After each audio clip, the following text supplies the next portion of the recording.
The following program may contain subject matter and language suitable for mature audiences. Viewer discretion is advised.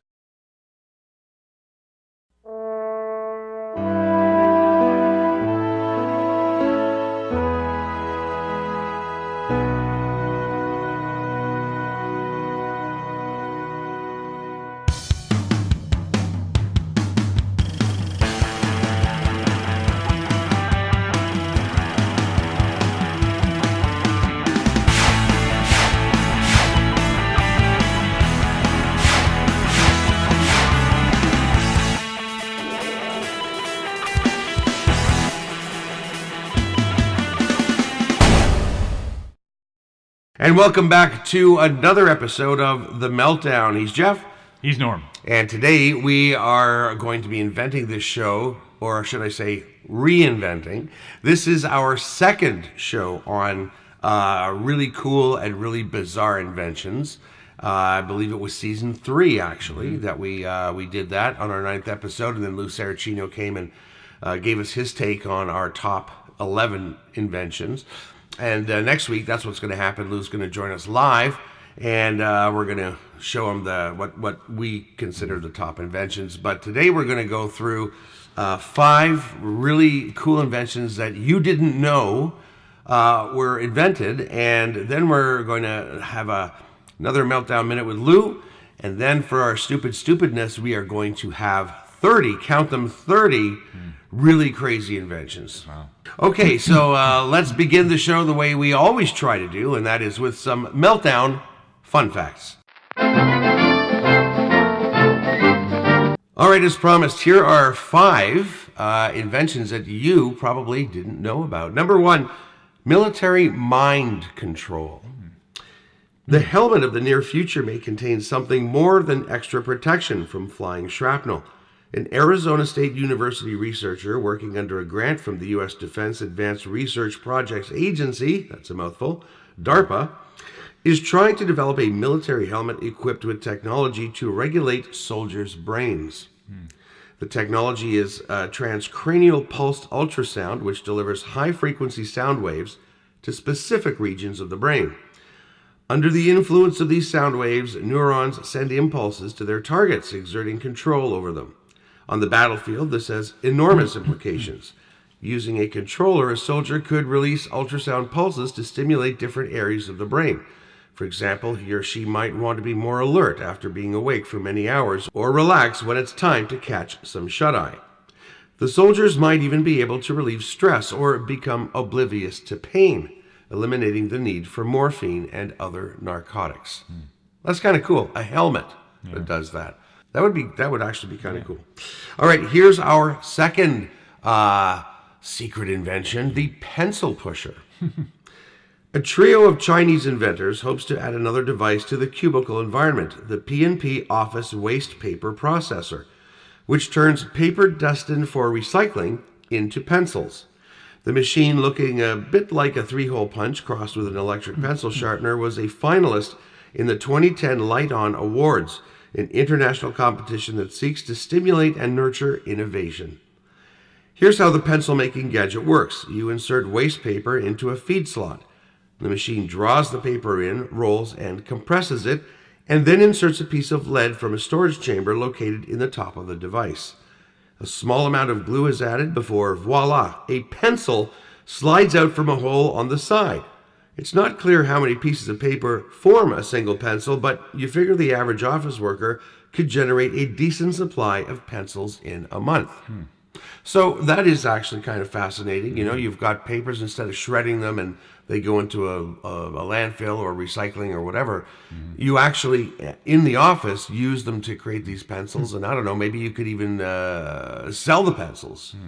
All right, here's actually something really cool along the same lines of office stuff. This is called perpetual printing. A Japanese company, Sanwa New Tech, is offering its version of inkless, tonerless, and rewritable printing technology. Its product is called the Prepeat Rewritable Printer, which, like the Xerox solution, requires plastic paper. But Prepeat uses a different technique to produce an image. Each sheet of paper comes embedded with leuco dyes, which change color with temperature, colored when cool and clear when hot. The preheat printer then heats and cools the paper to first erase an image, and then creates a new image in its place. According to the company, a single sheet of paper can be reused 1,000 times before it needs to be replaced. What's the catch, Jeff? I don't know. A single preheat printer costs almost $6,000, while a pack of 1,000 sheets of paper costs more than $3,300. Well, maybe when more people buy it, the price will Oh, go yeah. down. Oh, yeah. Whenever new technology comes in, it's always crazy expensive. Let's look at the Betamax, right? All right, the next really cool invention is called the Seed Racer. Mercedes-Benz has been an innovator for decades. You can thank the German auto manufacturer for diesel and supercharged engines on passenger cars, anti-lock brakes, electronic stability systems, and more. But nothing could be more innovative than the Biome concept car, unveiled at the Los Angeles Auto Show in November 2010. Here's how the official press release described the vehicle. The Mercedes-Benz Biome grows in a completely organic environment from seeds sown in a nursery. Out on the road, the car emits pure oxygen, and at the end of its lifespan, it can be simply composted or used as building material. Wow. That's a car we're talking about. Yeah. Our last, kind of really cool invention takes us back a number of years, the license plate flipper. Remember James Bond's tricked out Aston Martin in the 1964 movie Goldfinger? The one equipped with hidden machine guns, pop-out razor rims to slice pursuers' tires, and an ejector seat? Wouldn't you love to outfit your Toyota Yaris with some of that stuff? Well, the high-powered weaponry, alas, probably is a bit impractical, not to mention dangerous, but there is a company that offers an electronic license plate flipper of the sort that Bond used to conceal his identity from prying eyes. The $79 vehicle plate flipper doesn't allow you to impersonate a Swiss or French driver, but it does flip down at a 90-degree angle at the press of a button to display a message on an underlying plate for the driver behind you. There's also a special $74.99 version for motorcycles. All right, so now let's go to Lou Saracino for his comic take on inventions. Again, with another Meltdown Minute with Lou.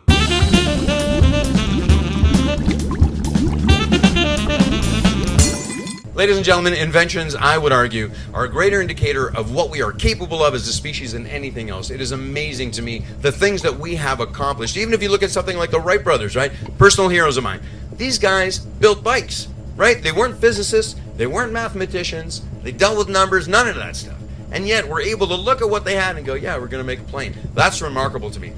Here's why I think that happened. Marijuana has been around a long time. You see what I'm saying? Because there's no way that happens with the two guys being blazed out of their heads and one of them look at the other one and going, dude, we should totally make this fly. You see what I'm saying? It's remarkable to me. I was reading this yesterday.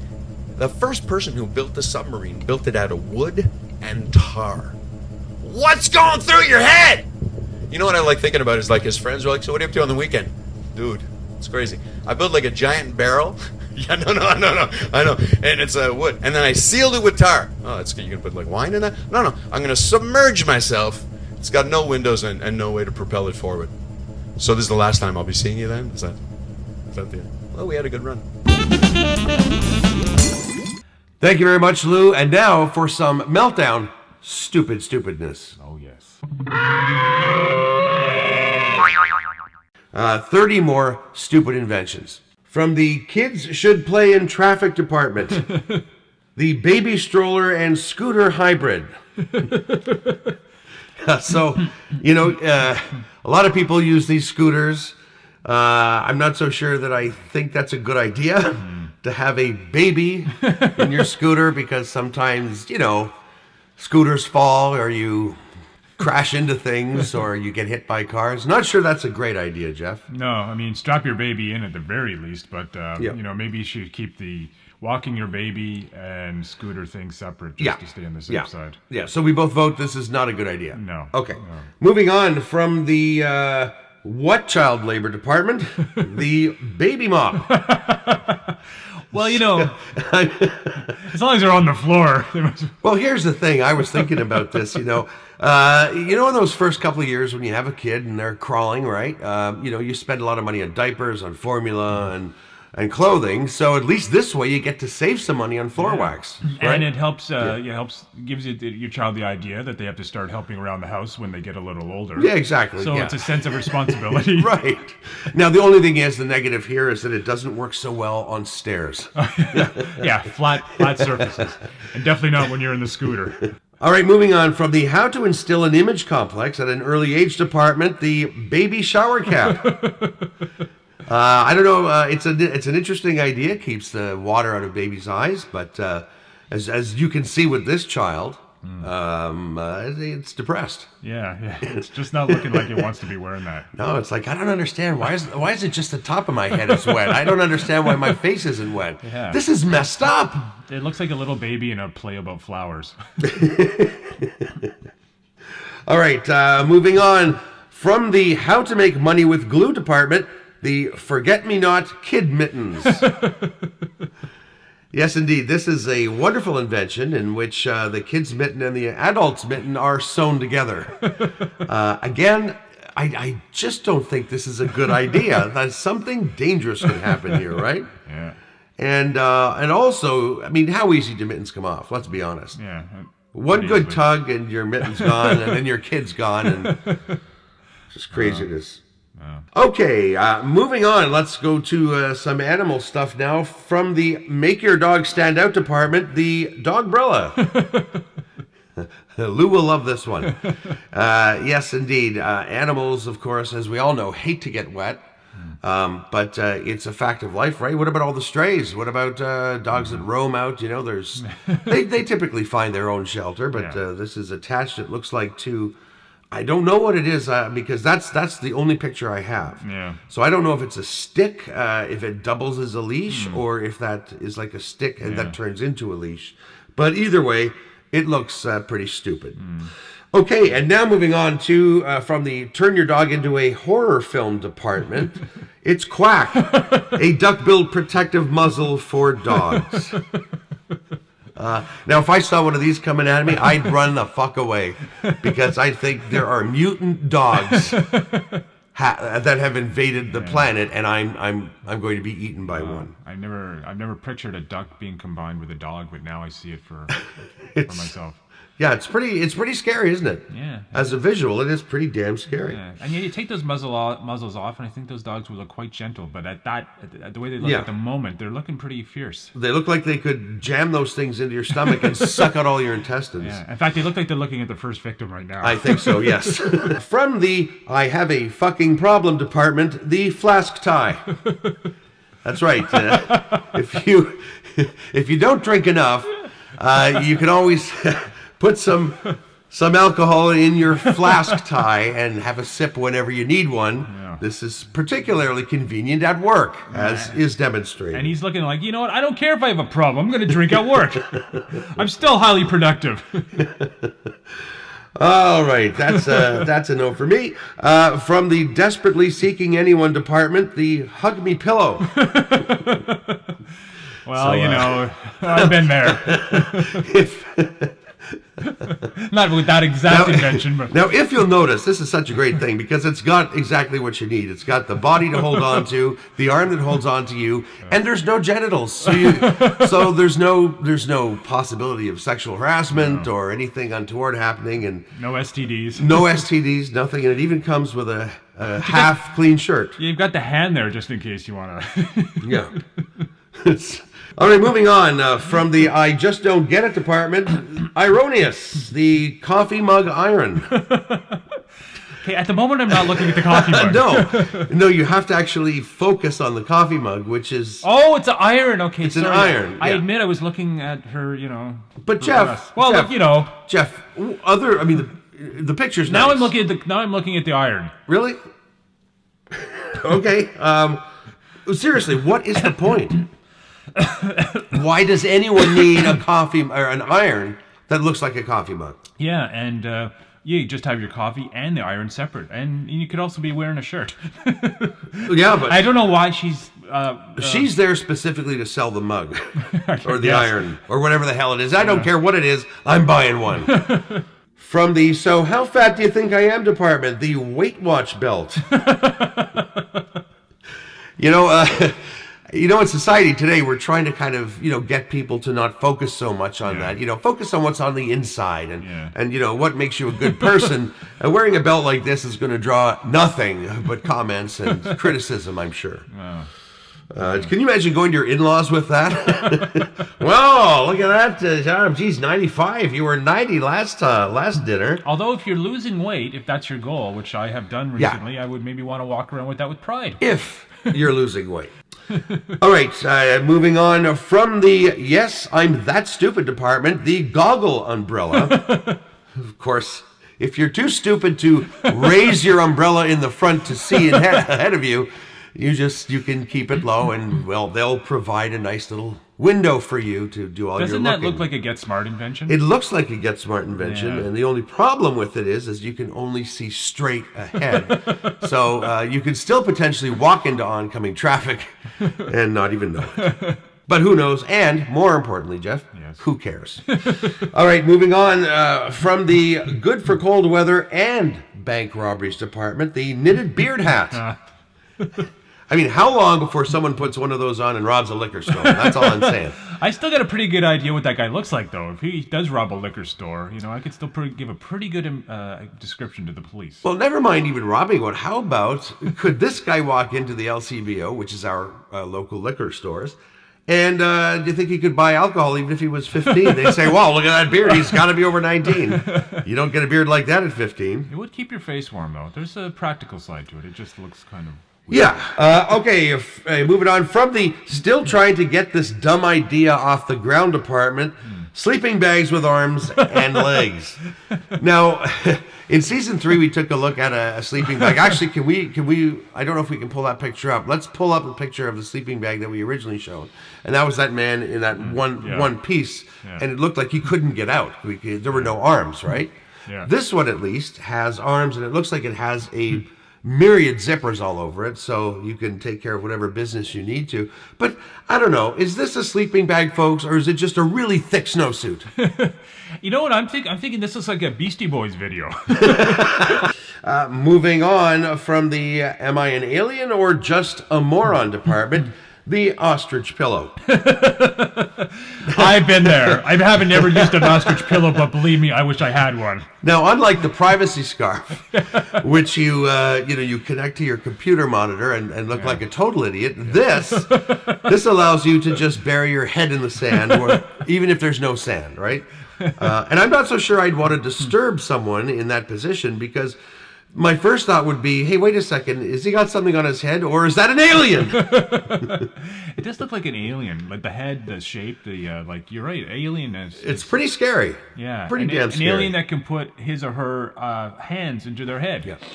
All right, moving on for you guys who think you're all that and more, from the best way to keep the girls away department, the ping pong door. Why just have an ordinary door in your apartment when you can turn it into a ping pong table? Now, Jeff, I'm having my gut tells me you think this is a good idea. It's kind of like, well, this is kind of cool. You can play ping pong on your door. Yeah. I don't know, man. I mean, can you say break and enter? I mean, if you can do that, it's an easy way to get into your apartment. This is two separate pictures. Is that somebody on the other side? Okay, so the picture on the left is the door. It's just an ordinary door. Right. And then the picture on the right, of course, is you take that door, I guess once it's closed, and you flip it, and you can turn it into a ping pong table. Now, it is not regulation size, so you may have a little bit of a difficulty. I think it'd be perfect for beer pong. All right, moving on from the more sports I can play on my fat ass department, the football chair.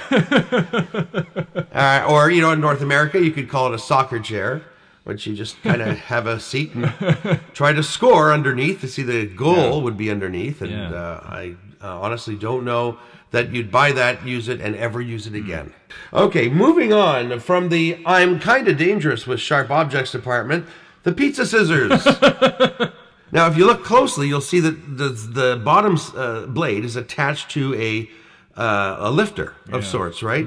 So when I first saw this, I thought to myself, well, that's kind of cool. Yeah. I mean, this will cut, whatever size pizza you want if you go by, the measure of that lifter.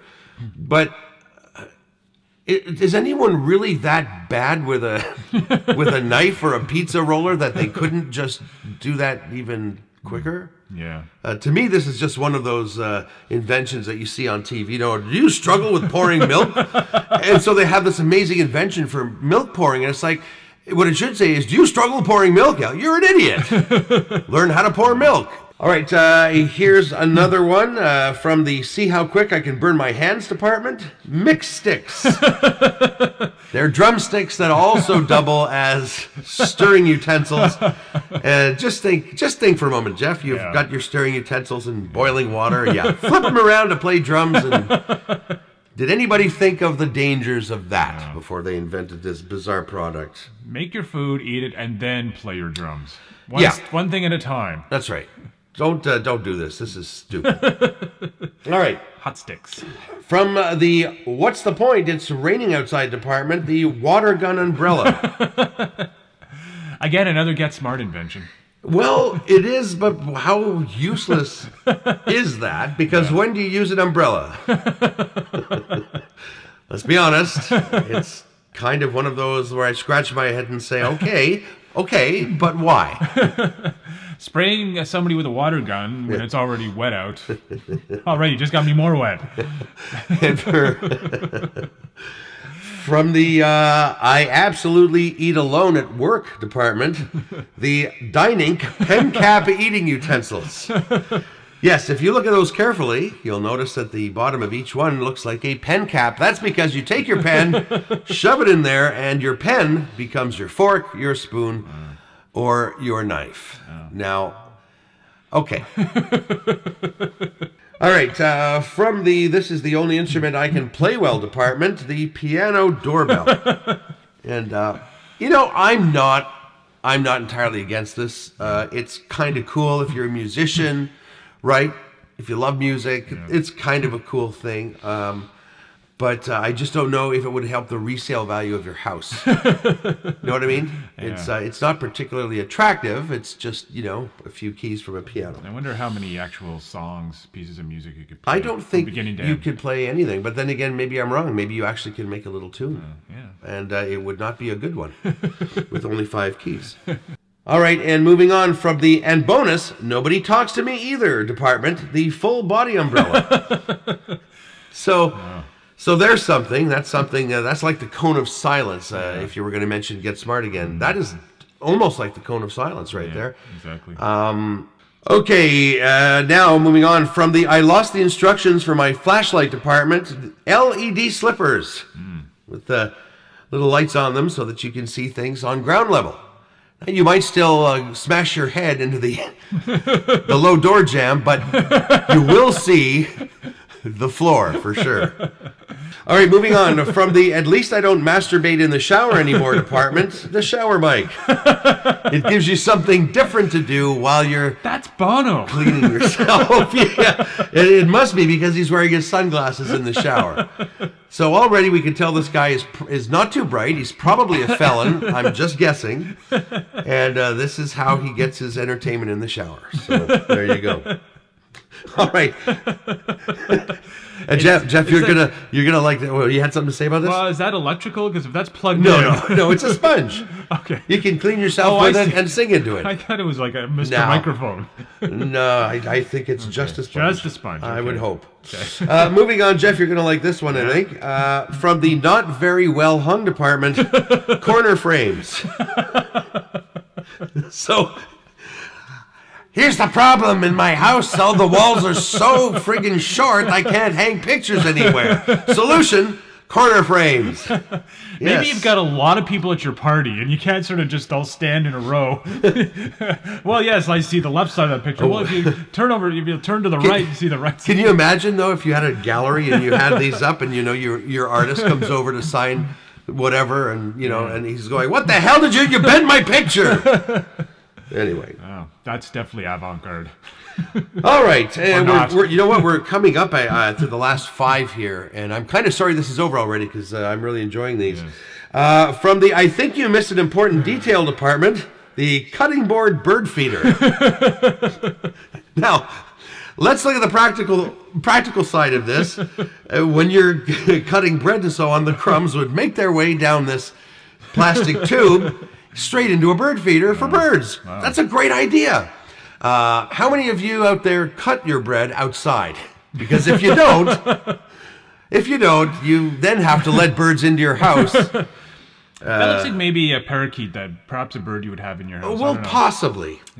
But I just think as an overall useful item, this one isn't. Yeah. Okay, from the, this will definitely get me laid department, the Abbe Han. So, this actually is not an exercise, a piece of exercise equipment. This is just tight plastic mesh that you fit onto your stomach and you tighten it up like hell so it leaves marks as if you have abs. You get it in seconds. Now, if you look really closely, it also says recommended by pseudo athletes. I'm not really a triathlete. Yeah. I'm actually a slob. Recommended by people we gave money to. From the even rapists must have standards department, the AntiPervert hairy stockings. So, I'm not touching that. Lady, you have a problem. I'm out of here. The AntiPervert. At least he shaved his feet. Hairy stockings. Now, if you label anything anti-pervert, it's got to be good. AntiPervert Gum. I mean, I can't even look at it. I'm looking away at this point. It is pretty gruesome. Okay, here's one, Jeff, that I actually like, but in a way it's so screwed up. From the oops, I forgot to warn the kids department, anti-theft lunch bags. Complete with images of mold. So yeah, it's so you really have to be having a problem with people stealing your lunch on a consistent basis to buy something like this. All right, here we go. Our last invention, number 30, from the someone with too much time on their hands, way too much money, and only 4 active brain cells department comes the FootPowered Bike. As if bicycles weren't already foot-powered. All they've done is remove the chassis and hung the bike, and I don't know how aren't you just basically running with wheels in front of you and behind you? That looks like if they had bikes back in the Puritan Pilgrim days, that would be a punishment. Ye are sentenced to the foot-powered bike for committing adultery. I'm sorry, I don't get it. I don't understand. Because the way he's like harnessed in, like the stocks, you know what I mean? I just don't understand why when we already have bicycles that's a step backwards in the annals of bike inventions. Oh my God. Okay. Well, that was fun to look at. I can't wait to show some of these to Lou. Yeah. And it's going to be tough to narrow these down to a small number, but I'm thinking we'll be able to do it. So we'll pick our best. Yeah. So that's it for today's edition of the Meltdown. Next week, join us when Jeff and Lou and myself will be here. And we're going to take a look at a scaled-down version of these inventions and see what Lou Saracino has to say about them, because that's always entertaining. And, of course, as always, the show will probably run long. We'll probably talk too much, but that's just the way it is. It's just 3 guys having a conversation and just being a little crazy. And so we hope you can join us for that our finale episode next week. So until then, take care, grab your foot-powered bikes, and go for a spin, and we'll see you next week. Bye-bye. Bye.